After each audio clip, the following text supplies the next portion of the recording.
Let's go. All right. What do you use AI for? What do you use AI for? Writing what? Writing code. Nice. Anywhere else? Anybody else? Sorry? Transacting? Translating. Nice. Yeah. Automations for great storytelling. And basically, the thing is pretty much everything. We use AI for pretty much everything because AI is intelligence, and intelligence is power. And it enhances our coding abilities, our reasoning, our ability to explain stories, to find other angles to the stories that we want to explain. And basically, well, AI kind of thinks for us, right? So I like to think about AI as kind of an exocortex, like a brain outside of our brains. So there's the concept of exocortex is not mine. It's from Andrej Karpathy, and we're going to see him later in the presentation. Basically, AI gives us superpowers. I like to imagine that we're like this and we're plugged onto this brain, and it makes us better. It gives us superpowers.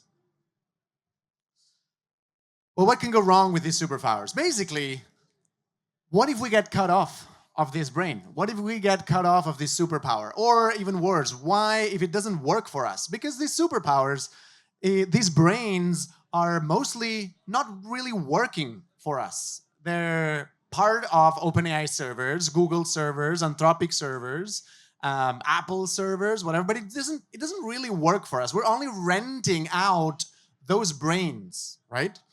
And this turns out to be like a pretty fucked up thing, because in crypto, we say not your keys, not your crypto. Well, in AI, we should start saying not your weights, not your brain. You don't control what this brain is telling you. And I like this. This is Plato's cave, like an allegory of, and this is you. You are asking all of the questions that you want to the AI. And this is basically the private obscure models that you don't know what they're serving you. And this is whatever AI feeds you and you take as gospel. We're using AI for search. We're using AI as Google. We're instead of researching ourselves, we're letting AI do the research for us. So basically whatever they say substitutes the research that we would do. And we're using it to study. And it turns out that it's very easy to make AI tell you things that are not in your favor. And there's a few attacks. You cannot see it here, but this is there's a GitHub repo here. I can share it with you later that shows you how to do a poisoning attack on a training set for an AI. So if you haven't trained this yourself, you can never be sure of what's going to feed you. You can poison LLMs to switch and stop being helpful and start giving you wrong information with very, very few lines of code in the training data. So basically, if we think about AIs as these external brains, as these exocortexes that gives us superpowers, we can also think about these parasites in our brain. They help us think, but basically they can also control us. They feed all of this information to us, and they're basically controlling what we think. Right, so Kimi, this is a Chinese model. It's free to use, and it's super, super, super, super powerful. And we cannot see it here, but there's a question. Hey, Kimi, if the product is free, am I the product? All of this value that you're getting from these AIs is not free. You are the product. You're constantly feeding data to these, and this is you and your $20 a month subscription to ChatGPT. This is the guy that your AI tells you not to worry about it and all of their marketing budget. This is the marketing budget. This is your AI. This is OpenAI after selling business integration and sponsored content. And this is NVIDIA because NVIDIA runs everything and they're just floating on cash, right? So basically, AI is not so much your trustworthy confidant. You keep every single person asking all of these questions to their AIs. It's basically all going to this mysterious entity here, to OpenAI and everything. And you think, hey, OpenAI isn't going to do shit. OpenAI is a trustworthy company. They're based in the United States. They're not going to do anything weird. But I'm going to tell you a story. So closed source AI doesn't work for you. You're definitely the product. You trust it with the most sensitive information. Whenever you get a rash somewhere kind of shady, you go like, you know, and it can use everything you say for training purposes. Let me tell you a little story here. Right. Data. It exists. It is somewhere. And let's go back to pre-World War II in the Netherlands. The Netherlands was one of the fairest countries in the world. And Robert is going to be very happy to hear, because he's from the Netherlands. They had this religious budget, which they would split. They would split proportionally to the amount of people following a particular religion. And they would capture that in the census. So you'd be in the census, and when there was a census poll, you'd say your religion, you'd say like, oh, I'm Christian. And if there was a 12% of Christians, they would reserve 12% of the budget to Christians. If it was a 20% of Muslims, 20% of the budget would go to the Muslims. And of course, pre-World War II, they also had all of the people in the census that were Jews. So when World War II started, Hitler only had to do one thing. He had to go to the census office, and he had the name and address of every single Jew in the Netherlands. And that's why the Netherlands has the highest mortality rate of Jews. They got all exterminated because they had literally their names and addresses. And we can agree that capturing this information was actually a good thing. It was for a good cause. It was for a good cause. It was to be fair at the time of distributing the budget.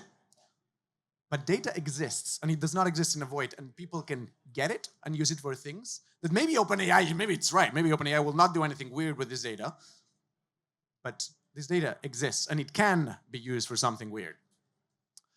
All right, so what do we do? This is the second part. Now we know why privacy is important and why private AI is important, because we want these superpowers. We want to have superpowers, but can we have the superpowers without the invasion of privacy, without putting all of this data out there? What solutions exist? There exist private solutions, and yes, there is private solutions, there's local solutions, and there is distributed solutions. We're going to run very quickly through them. Private solutions, I hate them. I hate them all. I hate them all because they're not really private. They're just not. They tell you that they're private, but they're just really not. Don't trust, verify. They say, oh, we don't keep logs. But again, those logs exist. And some say, hey, no, we're running it in TEEs. So TEEs, trusted execution environments. In theory, nobody can access them. Whatever happens in this chip never goes out of this chip. Well, here's at least 25 ways of breaking this chip. And anybody that's into TEEs and that has seen TEEs ever knows that it's dumb simple to break them. We sell hardware, we sell dApp nodes, and we wanted to use this thing for many things. And I can't code for shit. I followed instructions in a repo and I extracted information from a TEE. That's how easy they are to crack. So basically, trusting a TEE is trusting whoever owns the TEE. So if you already trust whoever is computing for you, you don't need a TEE because you're already trusting that they're not going to break it. So TEEs have zero value added. Who controls the TEE? Huh? Who controls the TEE? All right, fully homomorphic encryption. Yeah, right, we're not there. It's a very cool concept, but we're definitely absolutely not there yet. All right, distributed. Distributed is another solution that we can have, and it's probably my favorite one. It's really, really cool. There's projects like Exo Labs. They do all distributed. They can get these big, super smart models, distribute them among different machines, and you can run foundational level, same level of intelligence as ChatGPT in distributed machines. Problem is, there's no privacy in here.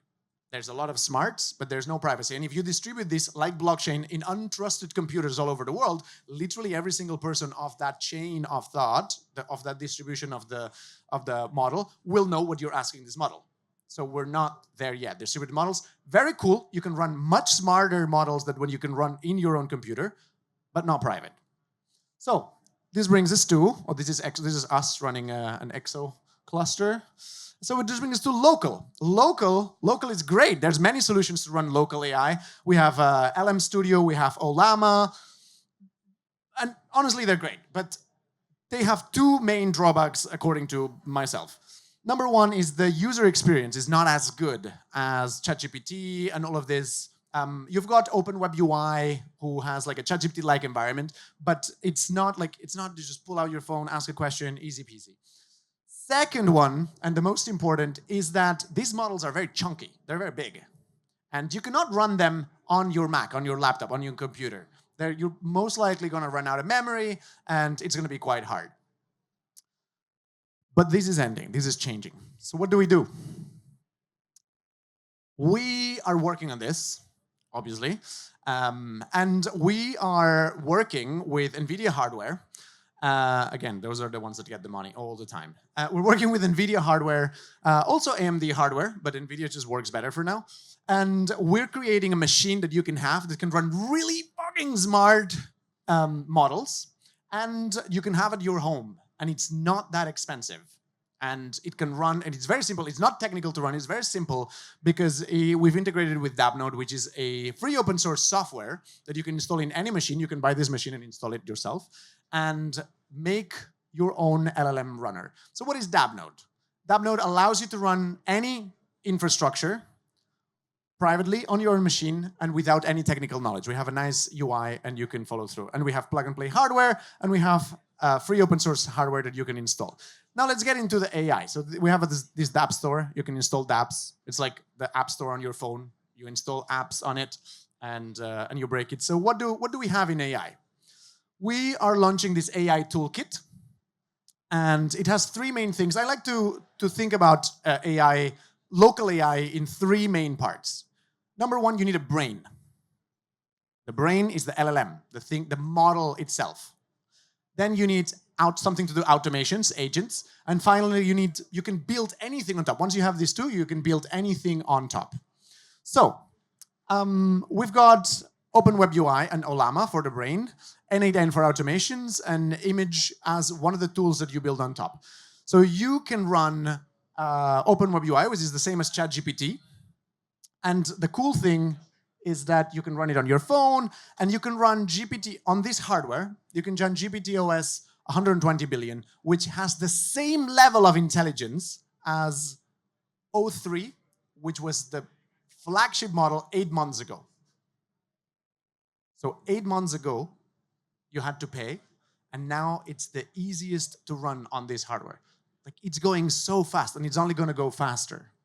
This is how intelligent it is compared to these models. So it's more intelligent than Gemini 2.5 Pro, about the same as Claude 5 Sonnet. So pretty smart, and you can run it yourself. Okay, automations, N8N, we're running out of time. So you can run automations as well. You can connect it to your local brain, so you never have to. If you've ever used N8N, you can now connect it to your own model. And this is the cool thing that I like. You can't read it, but image is one of my favorite things. It reads your images. You can back up your images to there instead of Google Photos or Apple Photos. And you can tag people. And here I put Lanski and my pictures. Not here I put tech. And there's like some tech pictures. Here I put food, and there's some food pictures. So it just categorizes everything. Same as you would do with Google. This is one of the things that I used Google the most. Now I don't use it anymore because I use image. And this is me, Lanski. And that's it.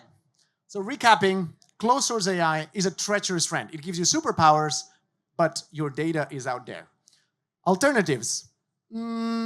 Private AI, don't trust them, verify. Local is the way to go. Distributed is cool, but it has no privacy.